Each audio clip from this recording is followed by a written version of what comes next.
오늘은 예수님의 옐로 카드라는 제목으로 말씀의 은혜를 나누겠습니다. 옐로 카드가 뭐냐면은 경고예요, 경고. 그래서 축구를 할 때 축구 선수들이 거친 플레이를 하거나 상대방을 다치게 하거나 그렇게 했을 때 이제 심판이 옐로 카드를 딱 꺼내죠. 노란색 카드, 옐로, 노란색이라고 해가지고 옐로, 노란색 카드 해가지고 경고를 주는 게 이 옐로 카드거든요, 여러분들. 그래서 심판의 말을 안 들었을 때 옐로 카드가 또 나오기도 하죠. 그래서 옐로 카드를 주는 이유가 뭐냐면 너희들 플레이할 때 너무 거칠게 플레이한다, 조심해서 해라, 그렇게 경고를 하는 거예요. 근데 경고를 한 선수가 만약에 그 경고를 주었는데도 말을 안 듣고 계속 거친 플레이를 했다, 그럼 어떻게 되죠? 그때는 이제 빨간 카드가 딱 나오죠. 그때는 무슨 카드예요? 그때는 옐로 카드가 아니에요. 이제는 레드 카드. 너 퇴장. 너는 더 이상 축구를 할 자격이 없어. 그래서 퇴장시켜버리죠. 그런데 오늘 본문은 레드 카드까지는 안 갔어요. 아직 우리 예수님이. 어디까지 갔다고요? 옐로 카드. 경고하시는 거예요. 오늘 말씀 내용이 그런 내용이거든요. 그래서 경고가 가진 의미가 뭐냐면은 이거 이제 위험을 알려주는 거죠. 너희들 이제 좀 위험하다. 더 이상 더 나가면 안 된다. 그래서 조심해서 행동해라. 그걸 알려주는 거예요. 그래서 이 경고를 무시하게 될 때 큰 문제가 발생할 수 있다. 레드 카드 나오면 그때는 돌이킬 수 없으니까 생각 잘해라. 이게 이제 옐로 카드잖아요. 그래서 우리 불도 늘 뭐예요? 녹색 불에서 빨간 불로 넘어가기 전에, 그죠? 우리는 이제 주황 불인데 여튼 노란 불이라고 생각하면은, 그죠? 그 중간 불이 있다고요. 그게 옐로 카드라고요, 여러분들. 오늘 본문의 말씀도 바로 이런 내용이거든요. 오늘 본문의 말씀은 하나님 나라와 복음에 대한 세상의 무관심과 적대성에 대해서 우리 예수님께서 경고하시는 말씀입니다. 그래서 예수님께서 그 당시 아이들이 놀이로 놀면서 했던 그 유의들을 갖다가 비유로 하셔서 경고하고 계셔요. 그래서 오늘 본문 말씀에서 우리가 예수님이 하시는 경고 크게 두 가지를 나누려고 합니다. 첫 번째 경고는 뭐냐면 하나님의 뜻을 저버리는 자들에 대해서 예수님이 경고하신다라는 거예요. 자, 우리 본문 말씀 마태복음 11장 16절 말씀을 같이 읽으면서 시작해 봅시다. 다 같이 읽어볼까요? 시작.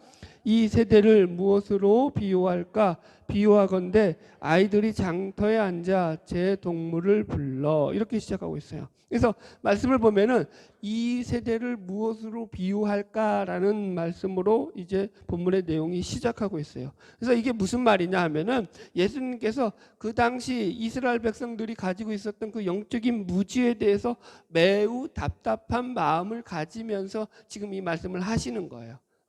이 세대를 무엇으로 비유할까? 아이고 이 답답한 사람들아, 이 얘기가 되는 거예요. 그래서 여기서 우리가 먼저 생각할 것은 예수님께서 왜 본문의 말씀에서 이런 말씀을 하시느냐라는 거예요. 자, 보세요. 마태복음 11장의 처음 시작은 다 무슨 얘기였어요? 세례 요한에 대한 얘기였다고요. 그죠? 여러분들. 그래서 여러분, 세례 요한에 대한 얘기들이 계속 나왔다니까요. 그래서 세례 요한의 시작이 뭐예요? 세례 요한의 질문. 오실 이가 당신 이오니까 우리가 아니면 다른 이를 기다려야 하오리까, 이런 질문으로부터 예수님께서 여러 가지 말씀을 하시면서 세례 요한에 대해서도, 그죠? 그가 선지자보다도 더 나은 자고, 그리고 또 여자가 낳은 자 중에서 가장 큰 자고, 뭐 어떻게 이렇게 칭찬을 잔뜩 하셨잖아요.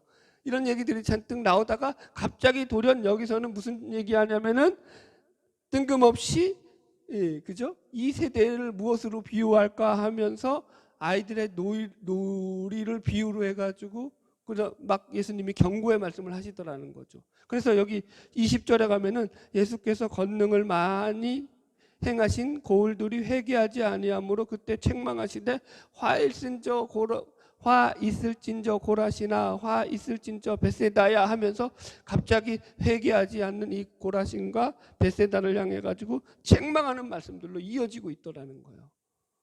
이게 왜 이렇게 연결되냐고요. 그걸 여러분들 우리가 이해해야 된다는 거예요. 왜 갑자기 세례 요한 얘기하시다가 뜬금없이 이런 말씀을 하시느냐라는 거죠. 자, 여기에 대한 이해할 수 있는 자료가 어디 나오냐면은 누가복음 7장에 자세히 나와요. 마태복음 이 부분을 생략해 가지고 왜 이렇게 연결되는지 이해가 안 되는데 한번 찾아보겠습니다. 누가복음에 자세히 나오거든요. 누가복음 7장에 보면은 이 말씀이 예수님이 왜 이렇게 말씀하시는지 그 이유가 자세히 나와요. 누가복음 7장 가보겠습니다. 누가복음 7장 29절. 누가복음 7장 29절로 30절 말씀이에요. 본문 자 책갈피 껴놓고 넘어가 볼게요. 같이 읽어볼게요. 누가복음 이 동일한 본문이거든요. 그래서 세례 요한에 대한 얘기하시다가 이제 이런 말씀으로 이어져요. 누가복음 7장 29절로 30절 읽어봅시다. 시작. 모든 백성과 세리들은 이미 요한의 세례를 받은지라 이 말씀을 듣고 하나님을 의롭다 하되 바리새인과 율법 교사들은 그의 세례를 받지 아니하므로 그들 자신을 위한 하나님의 뜻을 저버리니라. 그죠? 그래놓고는 31절 읽으세요. 시작. 또 이르시되 이 세대의 사람을 무엇으로 비유할까? 무엇과 같은가? 이래서 이제 본문의 내용과 연결되는 거죠. 그러니까 자 설명드리자면은 지금 예수님께서 왜 이런 말씀을 하냐면은 바리새인과 율법 교사들이 세례 요한의 세례를 받지 않으면서 그들을 향하신 하나님의 뜻을 저버렸기 때문에 지금 그 하나님의 뜻을 저버린 그들을 향하여서 지금 예수님께서 이렇게 말씀의 경고를 하시는 거죠. 여러분 우리가 잘 알다시피 바리새인들은 자신들이 가진 열심과 열정으로 나중에 예수님을 십자가 못 박아 죽이고 말았죠. 그죠? 그죠? 여러분 우리가 유념해야 될 게 뭐냐면은 예수님을 십자가에 못 박아 죽이는 그 일을 행한 그 바리새인들과 그 대제사장들과 그 무리들도 자기들 나름에는 자기들이 가진 최선의 열심과 열정을 가지고 행한 일이 예수를 십자가에 못 박아 죽인 일이에요. 이걸 잘 이해하셔야 돼요. 못하려고 그렇게 한 게 아니라고요. 잘하려고 한 게 뭐였다고요? 하나님의 아들을 십자가에 못 박아 죽이는 일을 했다라는 거예요. 그래서 지금 예수님께서 이렇게 하나님의 뜻을 저버린 자들에 대한 경고의 말씀을 선포하시고 계신 것입니다. 여기서 그럼 우리가 하나님의 뜻을 저버린 게 뭐냐라는 걸 이제 짚어봐야겠죠. 여러분 그게 그렇게 어렵지 않는 게 하나님의 뜻을 저버린다는 것은 쉽게 말하면 하나님의 뜻보다 자기의 뜻을 더 앞세운다라는 거예요. 그죠? 내 뜻을 더 앞세우니까 하나님의 뜻이 당연히 뒤로 밀려날 수밖에 없다라는 거죠. 그러니까 많은 사람들이 삶을 살아갈 때 어떤 삶을 살아가냐면은 자신들의 삶의 목적과 자신들의 성공과 자신들이 원하는 그 뜻을 이루기 위하여서 열심히 살아가죠.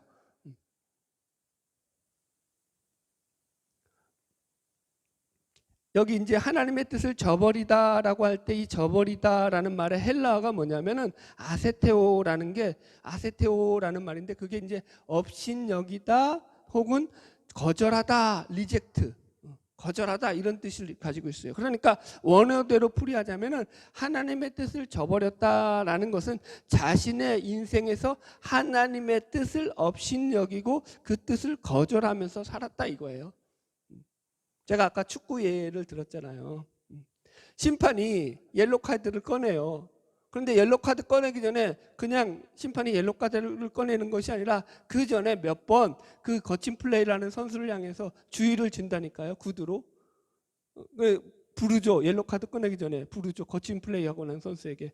야, 너 플레이가 너무 거칠어. 다칠 수 있어 상대방이. 그러니까 조심해. 내가 너 눈여겨보고 있어 이러죠. 심판이. 내가 너 보고 있어 이러죠. 그러면 이제 주의하라는 경고를 준단 말이에요. 주의를 하라고 했는데도 그 말을 안 들으면 어떡하죠? 그때 옐로 카드 꺼내는 거죠. 내가 너한테 주의 줬잖아. 왜 말을 안 듣는 거야? 이거죠. 똑같은 거예요, 여러분들. 우리가 하나님의 말씀에 우리가 주의를 기울여야 되는데 하나님의 말씀에 주의를 안 기르는 거예요. 그래서 자꾸 이게 자기 마음대로 살아가게 되더라는 거죠. 그래서 여러분 우리가 하나님의 뜻을 저버리지 않기 위해서 우리가 어떻게 해야 하느냐? 항상 우리의 뜻보다 하나님의 뜻을 우리의 삶에 우선시해야 되는 거죠. 그 뜻을 우리 앞에서 먼저 하나님의 뜻이 우리보다 앞에 있음을 우리가 인정하고 살아야 돼요. 여러분 여태까지 살아오시면서 자기 뜻대로 살아보셨잖아요. 그죠? 안 그래요? 여러분? 그 뜻대로 되던가요, 여러분들? 보세요. 우리가 우리의 삶 속에서 어떻게 하면은 하나님의 뜻을 우선시하는 삶을 살아갈 수 있을까를 계속 고민을 해야 된다니까요. 예? 여러분들, 예? 뭐 여러분, 내가 여러분들 다 자기가 결정하잖아요. 그래놓고는 하나님한테 이제 통보만 하는 거죠. 하나님, 내가 이렇게 결정했으니까 여기다가 밑에다 사인만 해주세요. 인생을 그렇게 사시잖아요. 그래놓고는 무슨 하나님의 뜻을 찾냐고요. 하나님도 갑갑하죠. 야, 나도 갑갑하다. 야, 네 인생 네가 다 결정해놓고 내 뜻은 거기다가 어디다가 집어넣으라는 거예요. 거기에 뭐 PS 추신 해가지고 추가에다가 집어넣을까요? 여러분, 그래서 결국 우리의 삶을 통해서 하나님의 말씀을 묵상하면서 살아가는 것밖에는 다른 답이 없다고요. 우리 안에서 자꾸 우리의 본성은 하나님이 싫어하는 죄들로 가득 차 있어서 그것을 가만히 내버려 두면은 우리는 저절로 제약된 길을 갈 수밖에 없다는 거죠. 저희가 이제 아들만 넷이지 않습니까? 그래서 큰 아들은 이제 혼자 자취를 하고, 그리고 이제 그래서 우리 집에 이제 5명이 같이 생활하는데, 여러분들 5명이 생활하는 그 집에 하루라도 청소를 안 하면 어떤 일이 발생할까요? 청소를 안 했어요. 그냥 집사람이 이제 아파서 청소를 안 했어. 그래서 아무도 청소를 안 했어. 그러면 그 집이 그냥 이전에 있던 대로 깨끗할까요? 아니면은 난장판이 돼 있을까요? 뭐 5명의 거의 다 남자잖아요. 뭐 보나마나 답이 나오죠. 제가 괜히 미안하네 우리 집에. 우리 집을 험담하려는 게 아니라 누구나 다 마찬가지라고요. 사람이 사는데 청소를 안 하잖아요. 그리고 이제 먹은 거 그대로 내버려 두고, 그러면 설거지 통에는 뭐만 쌓이는 거예요? 설거지만 잔뜩 쌓이고. 여러분, 다 거기에요. 그러니까 여러분, 우리가 청소를 안 하면 도저히 깨끗할 수가 없죠. 그래서 청소라는 게 뭐예요? 운동 에너지죠. 어떤 운동 에너지를 가지고 힘을 가할 때 거기에 뭐가요? 변화가 일어나고, 그죠? 뭐 어떤 새로움이 생겨나는 거 아니에요? 힘을 써야 된다고요. 그죠? 죄도 똑같다니까. 영적인 일도 똑같다니까요. 우리의 마음의 방에, 여러분들 보세요. 말씀을 가지고 우리의 마음을 날마다 깨끗하게 청소를 하지 않으면은 우리의 마음의 방에는요, 죄악의 더러운 찌꺼기들이 계속 남아 있다니까요. 착각하지 마세요. 나는 예수를 믿으니까 내 마음은 늘 깨끗해. 내 마음은 늘 청결해. 내 마음은 늘 하나님 앞에서 기쁨과 소망을 가지고 룰루랄라, 나는 예수를 믿어서 늘 기뻐요. 이렇다고요? 이건 가짜 믿음이에요. 그런 믿음은 없어요. 이해하시겠어요? 내가 예수를 믿었기 때문에 이제 죄가 느껴지는 거예요. 더러운 게 느껴진다니까요.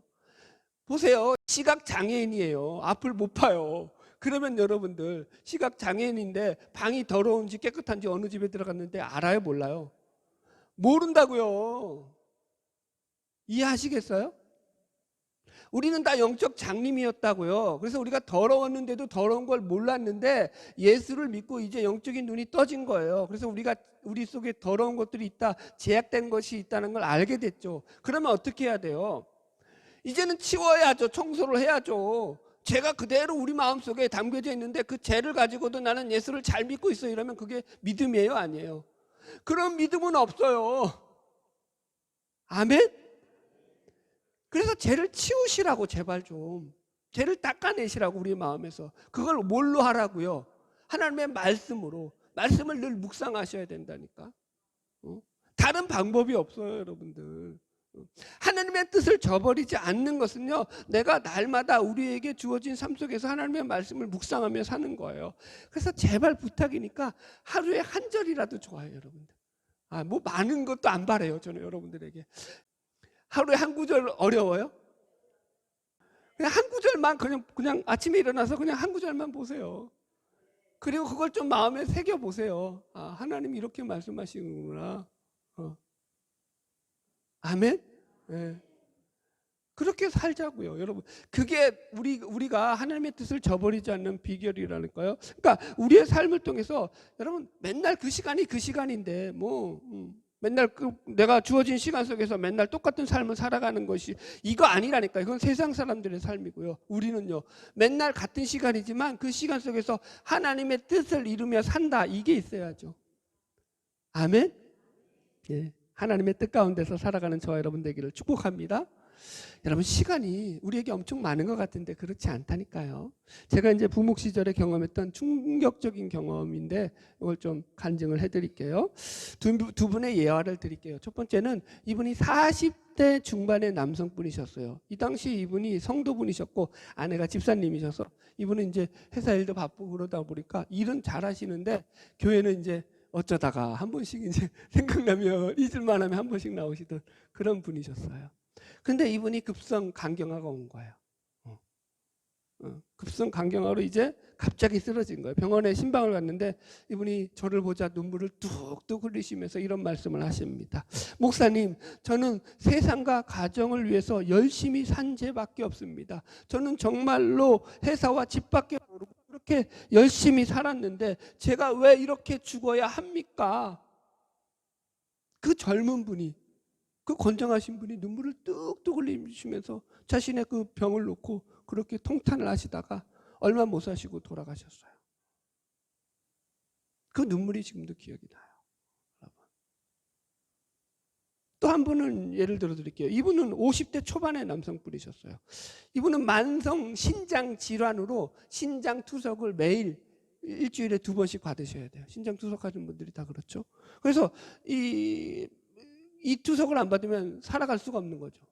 그러니까 매주마다 그렇게 이제 하나님 앞에 생명을 연장하는 삶을 살아가시는 거예요. 그런데 이분이 그렇게 힘든 몸을 가지고도 사업도 잘하실 뿐만 아니라 교회에서도 되게 열심히 봉사를 하셨어요. 그래서 이제 제가 부목으로 있을 때 거기 이제 지역장이라고 해가지고 지역장은 이제 속장보다도 더 큰 개념이에요. 그래서 이제 한 수백 세대를 갖다가 같이 이제 관리하고 도와주는 그런 역할을 받은 이제 그런 반교역자 비슷한 그런 역할을 평신도 지도자가 이제 지역장님이셨는데 그분이 지역장을 맡고 계셨어요. 그래서 보통 다 이건 여자분들이 시간 많고 믿음 좋은 여자분들이 다 지역장님이셨는데 특이하게도 이분은 남자분이 지역장을 하시니까 제가 특이했었죠. 근데 이제 그렇게 바쁜 사업하는 중에서도 이분이 하여튼 신방만 생기면 따라오는 거예요. 저를 사업을 제쳐주고 그렇게 열심히 이제 저를 도와주셨습니다. 그래서 그분의 고백이 그거예요. 이분이 이제 이런 고백을 한 번은 하셔요. 목사님, 저는 물을 벌컥벌컥 마셔보는 게 제 평생 소원입니다. 물을 그렇게 못 먹어요. 그렇게 먹었다가는 신장이 다 망가지니까 안 그래도 망가진 신장이기 때문에 물을 그렇게 못 먹어요. 그래서 물도 제대로 못 드시는 그런 삶인데도 왜 그렇게 열심히 봉사하시느냐 하면은 하나님이 주신 은혜가 너무 감사하기 때문에. 그래서 그분이 이렇게 말을 하셔요. 하시는 말씀이 목사님, 하나님께서 제게 건강을 허락하실 때까지는 열심히 하나님의 일을 하고 싶습니다. 하나님이 제게 건강을 허락하실 때까지는 제가 열심히 하나님의 일을 하고 싶습니다. 그러면 하나님이 오늘 우리에게 어떻게 살아야 하느냐? 하나님께서 말씀하고 있습니다. 예수님께서 경고하고 있습니다. 하나님의 뜻을 저버리지 말고 살아라. 네 뜻대로 살지 말아라. 하나님이 그럼에도 불구하고 강제적으로 우리의 의지를 꺾지 않으신다니까요. 우리에게 자유의지를 주시고 선택을 하게 하셨다니까요. 그래서 우리가 선택하는 이 믿음의 선택이 귀한 거 아니에요. 주님께 나와서 예배드리는 이 예배가 귀한 거 아니냐고요. 오늘도 하나님의 은혜 가운데 나온 줄로 믿습니다. 날마다 하나님의 뜻을 이루어가는 저 여러분 되기를 주의 이름으로 축복합니다. 두 번째, 예수님의 경고는 복음에 무관심한 자들에 대해서 또 경고하고 계십니다. 자, 마태복음 오늘 본문 말씀 다시 가볼게요. 11장 16절로 17절 읽어보겠습니다. 16절로 17절 시작. 이 세대를 무엇으로 비유할까? 비유하건대 아이들이 장터에 앉아 제 동물을 불러 이르되 우리가 너희를 향하여 피리를 불어도 너희가 춤추지 않고 우리가 슬피 울어도 너희가 가슴을 치지 아니하였다 함과 같도다. 아멘. 이제 말씀을 보시면 예수님께서 지금 아이들이 놀고 있는 이 놀이를 비유로 해가지고 말씀하시는 거거든요. 여기서 그래서 피리를 분다라는 게 뭐냐면 결혼식 놀이를 한다는 얘기예요. 그래서 피리를 불어도 아무도 춤추지 않는다라는 거죠. 그러니까 그 놀이에 참여하지 않는다는 거죠. 또 그리고 애곡하는 것은 장례식을 놀이를 말하는 거예요. 근데 장례식 놀이에서 애곡을 하는데 옆에서 같이 울어줘야 되는데 그런 우는 표정을 아무도 짓지 않고 있다라는 거예요. 자 보세요.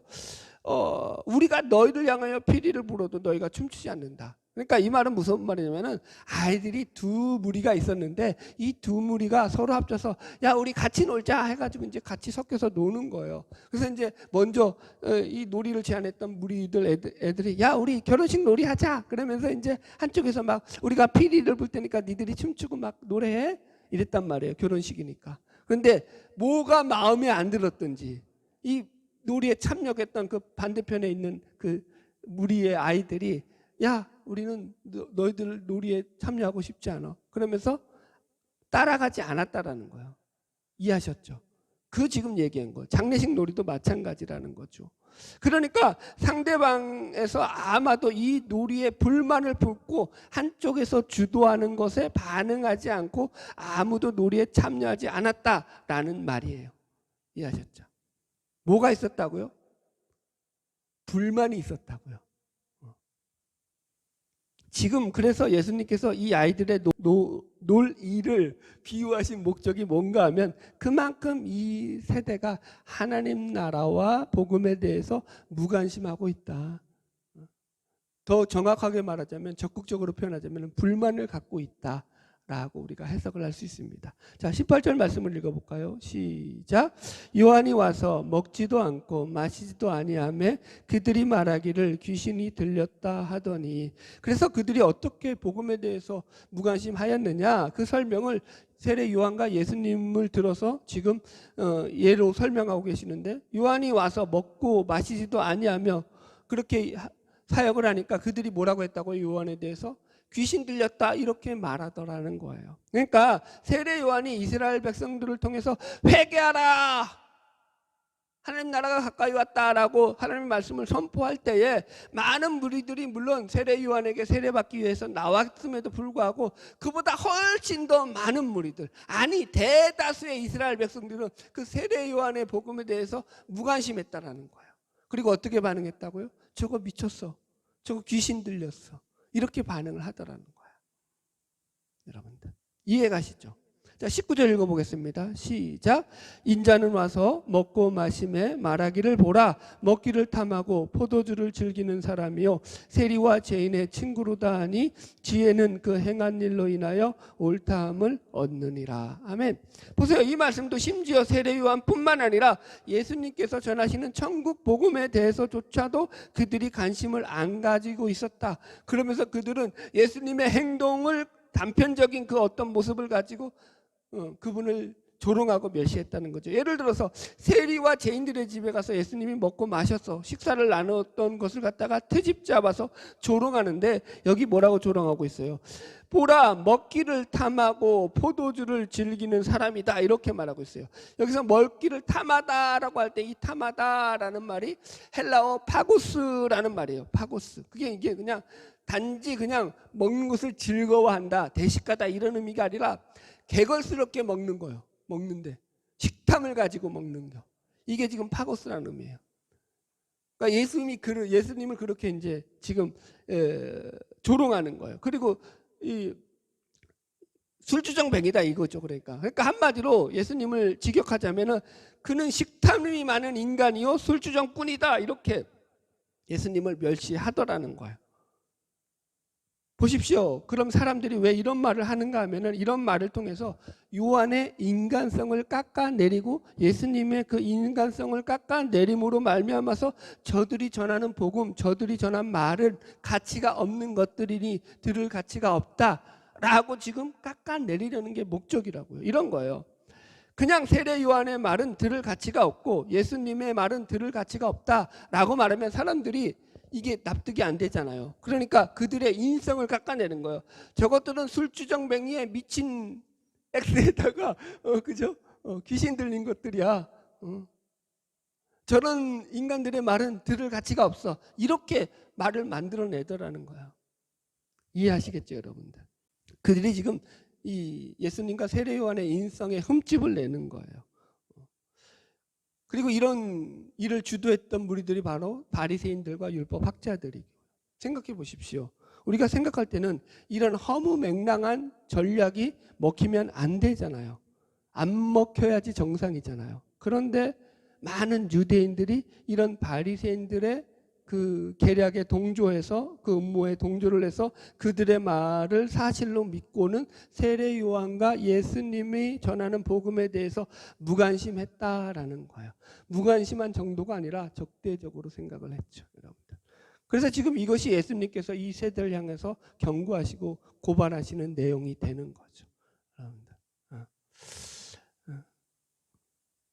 사람들이 복음에 무관심한 까닭이 뭘까요? 여러분 한번 생각해 보세요.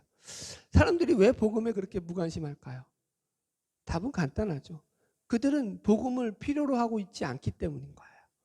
그들의 삶에 복음이 필요 없기 때문인 거예요. 복음이 없어도 살아가는데 삶에 아무런 지장이 없기 때문인 거예요. 이런 거예요. 사람은 목이 말라야 물을 찾죠. 배가 고파야 음식을 찾죠. 그죠? 저도 예를 들어서 이제 배부를 때 집사람이 음식을 주면은 약간 인상이 좋은 인상이 안 나오죠. 물론 저는 이제 지금 여러분들에게 예화를 들기 위해서 하는 거예요. 제가 그런다는 게 아니라 이게 오해가 심하네. 여러분들. 근데 배고플 때 여러분 음식을 주면 얼마나 고맙게 먹겠습니까? 감사하죠. 뭘 줘도 감사하죠. 여러분들. 지금 이런 얘기예요, 여러분들. 사람은 그들의 니드, 그들의 필요에 따라서 움직이는 존재들이라는 거예요, 여러분들. 그런데 안타깝게도 이 영적인 갈망이라든가 영적인 갈증, 영적인 배고픔에 대해서는 사람들이 잘 못 느낀다라는 거예요. 육신의 갈증과 육신의 목마름을 느끼는 것처럼 이렇게 잘 느껴서 그 필요를 채우려고 하면 좋겠는데 그게 안 느껴져요. 그래서 보통 여러분들 그렇지 않아요. 예수를 믿으려면 내 주먹을 믿지. 사람들은 그렇게 나가죠. 먹고 살기도 바쁜데 예수까지 믿으라고 난리냐. 여러분, 우리는 천국 가기 바쁜데 왜 싸우고 난리냐 그러고 있죠. 여러분 보세요. 제가 말씀을 준비하면서 이런 것을 묵상하면서 하나님께서 모든 사람들에게 이 육신의 갈증과 목마름을 느끼는 것처럼 영적인 갈증과 목마름도 그렇게 느끼게 해주셨으면 얼마나 좋았을까, 이런 상상을 해봤어요. 그런데 하나님은 그렇게는 안 만들어 놓으셨어요, 여러분들. 그래서 여러분 결국 복음에 무관심하지 않기 위해서는 우리가 우리 안에서 영적인 목마름과 영적인 갈증이 있는 것을 자각을 해야 돼요. 영적으로. 이걸 자각하지 않으면 아까도 얘기했잖아요. 청소하지 않는 방과 똑같다니까요. 계속 더러운 상태에 있는 거예요, 여러분. 영적인 목마름을 느껴야 된다고요. 말씀을 멀리하고 내 마음대로 살면서도 여전히 나는 아무런 문제가 없다.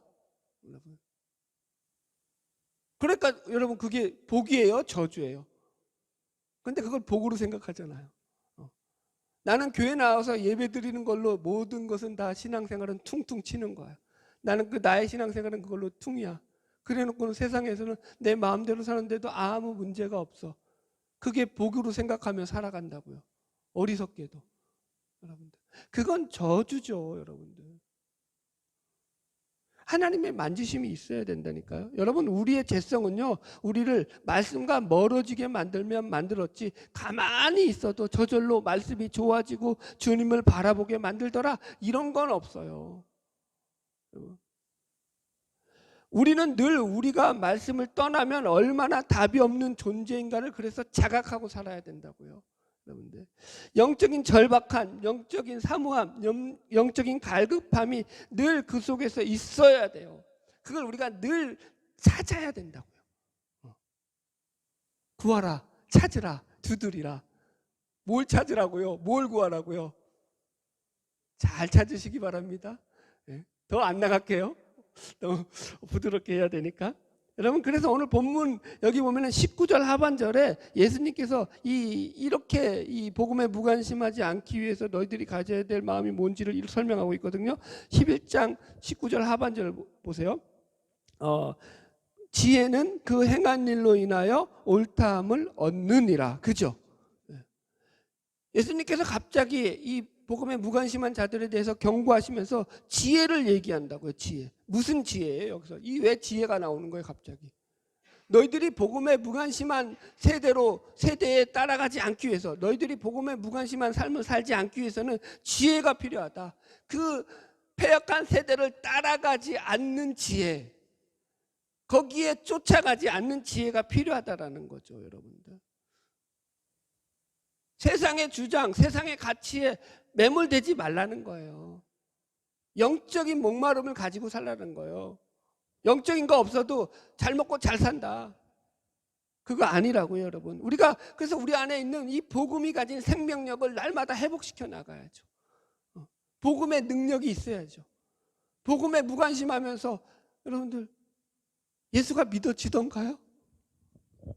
저는 안 믿어지던데요. 그건 내가 나를 믿는 것이 예수를 믿는 게 아니라니까요. 제가 늘 설명하잖아요. 점검할 게 뭐냐면 그래서 내가 우리의 삶 속에서 하나님의 편을 들고 있느냐, 내 삶 속에서 하나님의 편을 들고 있느냐, 아니면 세상 편을 들고 있느냐를 점검해 보면 돼요. 우리는 전부 다 하나님 편을 들고 있다고 우기고 있죠. 그럼 점검해 봅시다. 진짜 그 세상 편을 드느냐 하나님 편을 드느냐, 그것을 가늠하는 가늠자가 별로 어렵지 않아요. 아주 쉬워요. 그게 뭐예요? 세상을 사랑하느냐 하나님을 사랑하느냐 아니에요. 그러면 세상을 사랑하는 건 곧 뭘 말하는 거예요? 자기를 사랑하는 거라고요. 세상을 사랑하는 게 다른 게 아니에요. 자기를 사랑하는 거예요. 그래서 하나님을 믿는데, 하나님을 믿는 이유가 자기의 성공을 위해서, 자기의 영화를 위해서, 자기의 영광을 위해서, 자기의 어떤 뜻을 이루기 위해서 하나님을 믿는다. 그건 뭐라고요?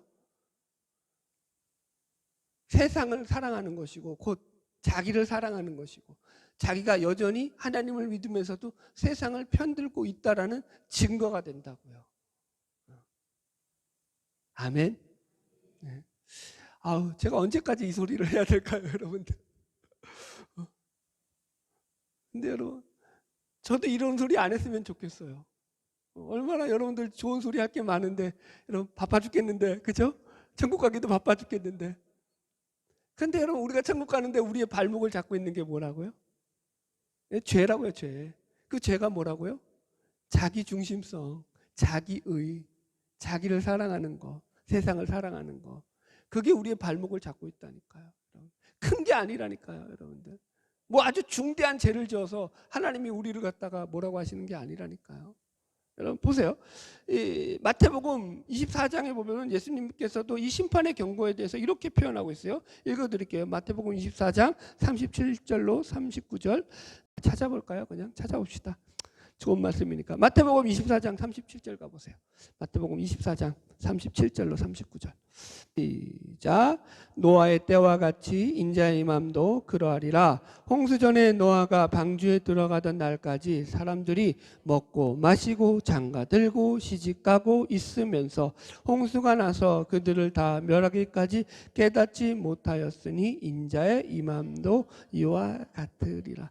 이건 이제 레드카드에 해당하죠. 예수님의 레드카드에. 하나님의 심판, 최종 심판이. 근데 어떻게 온다고요? 여러분들, 복음에 무관심했던 그들에게 심판이 어떻게 온다고요? 여러분들, 무슨 그들이 중한 범죄를 짓고 무슨 도둑질을 하고 강도짓을 하고 윤리적으로 아주 성범죄를 저지르고 이래서 오는 게 아니라고요. 뭐라고 말하고 있어요? 그들이 노아의 때와 똑같이 뭐 했다고요? 먹고 마시고 장가들고 시집가고 그냥 평상시대로 산다고요. 사람들이. 여러분들, 이거 아니에요? 왜 사람들이 복음에 무관심하냐고요? 세상에서 어떻게 잘 살까에 빠져 있으니까. 세상에서 살면서 내가 어떻게 해야지 세상에서 더 잘 살 수 있을까에만 빠져 있으니까. 어떻게 해야지 내가 더 행복할 수 있을까에만 빠져 있으니까. 그러니까 복음은 여러분 2차죠. 내가 잘 살고 나야지 복음도 있는 거죠. 예수님은 그러다가 내가 오면 끝난다? 너 레드카드 나오기 전에 조심해라. 지금 이 얘기 하시는 거 아니에요? 여러분들, 결론의 말씀입니다. 오늘 예수님의 경고라는 두 가지 주제를 가지고 말씀을 나눴어요. 첫 번째가 하나님의 뜻을 저버리고 사는 것에 대한 경고였죠. 그래서 우리가 늘 그 하나님의 뜻을 저버리지 않기 위해서 우리 하나님의 말씀을 우리의 삶 속에서 매일 묵상하며 살아야 된다. 그것이 뭐 많든 적든 늘 그 말씀을 내가 놓치지 않아야 된다. 말씀드렸죠. 두 번째, 이제 복음에 무관심하면서 살면 안 된다. 복음에 무관심하는 건 우리의 필요를 자꾸 세상의 가치에 맞추기 때문이다. 그보다 더 큰 가치가 있다. 더 높은 가치가 있다. 더 놀라운 가치가 있다. 지난주에도 어느 목사님 설교를 듣는데 이 젊은 목사님이에요. 아기랑 이제 마트를 갔어요. 애하고 이제 마트를 갔는데 얘가 이제 초등학교 저학년이었던 것 같아요. 우리 예담이보다 조금 어린 것 같아요. 그래서 마트를 가서 애가 이제 자기가 필요한 뭘 사달라고 했어요. 뭐 그게 이제 장난감이 됐든 그 한참을 졸랐는데 아빠가 안 사주다가 결국 그걸 사줬어요. 근데 이제 계산대 와가지고 이제 점원이 띡 누르고 그리고 이제 그걸 갖다가 이 아이가 자기 손에 딱 들자마자 이 아이가 무슨 말을 하냐면은 이런 노래를 불렀다고 합니다. 모든 것이 은혜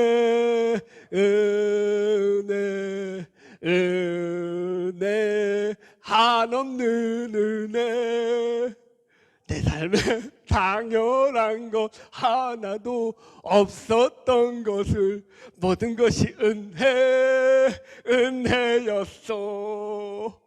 목사 아들이잖아요. 목사 자식이니까 그렇게 표현하더라는 거지. 배꼽을 엽서. 이 목사님이 홍담과 돼가지고 거기서 마트에서 나왔다고 해요. 뭐 창피한 거 하나요? 뭐 지가 받은 거 소원 이루었으면 됐지. 그러면 우리 잘 구별합시다. 할렐루야, 여러분들. 우리가 삶이 그렇게 많이 남아 있지 않아요. 그렇게 길지 않아요. 제가 이제 초등학교를 입학했던 기억이 아직도 남아 있어요. 이제 코를 많이 흘렸었어요. 그때 저만 그런 게 아니라 다 흘렸죠. 그래서 어머니가 여기에다가 이거 뭐요 수건을 갖다가 딱 달아주셨어요. 그러면 이제 그걸로 코 닦으면서 초등학교 다녔던 기억이 난다고요. 아직도 제 기억이 난다니까요. 그런 때가 있었다니까요.